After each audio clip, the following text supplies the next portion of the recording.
All right, sixth grade, we are here for Chapter 9 of Treasure Island. Chapter 9 is a relatively short chapter. Chapter 9, entitled Powder and Arms, deals with Jim finally getting on board the Hispaniola, and we get to meet two new characters. One, Mr. Arrow, who is the ship's mate. That is the first mate, meaning he's the executive officer. He's the second in command behind whoever the captain is. And second, we get to meet the captain, Captain Smollett. Now, Captain Smollett wants to talk to the doctor and the squire. And he comes and he tells the captain flat out, I don't like this cruise, I don't like this crew, and I don't like my first mate.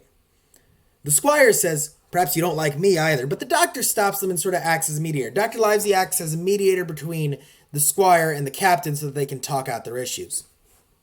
The captain explains he doesn't like this cruise because he was contracted and told, okay, you're on secret orders. You don't get to know what it is. Okay, fair enough, says he. But then everyone else already knows they're sailing for treasure, so he doesn't like that. Even Long John Silver's parrot knows that they're sailing for treasure when he doesn't.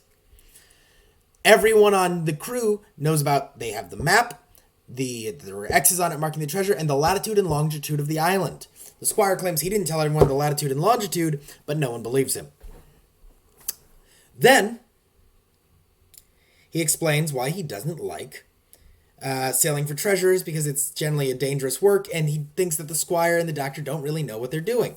Doctor admits this is fair, we really don't. He then explains why he doesn't like Mr. Arrow, and that's he thinks Mr. Arrow is honest, but he also thinks Mr. Arrow is too friendly with the crew.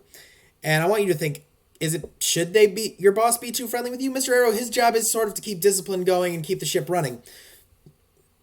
Do you think that your boss should be friendly with you, or do you think they should be serious and businesslike at all times? Go ahead, leave thoughts on that in the comment. The doctor explains all these are reasonable concerns, and the captain puts forward one thing. He wants all the gunpowder moved to the back of the ship, and he wants the squire's men, the squire, the doctor, Jim, all to be back there. So he's got an area of the ship that's fortified with people he know are trustworthy, and he's got the guns out of reach of the rest of the crew. The doctor says, do you fear a mutiny? The captain says, I don't fear a mutiny, but I want to be prepared just in case. He even thinks a few of the guys that the squire hired are honest, although he thinks he should have been the one to hire the crew. The squire explains that if the doctor hadn't been there, he would have fired the captain, and he thinks less of him. The captain says, I don't care what you think of me, I'm here to do my job.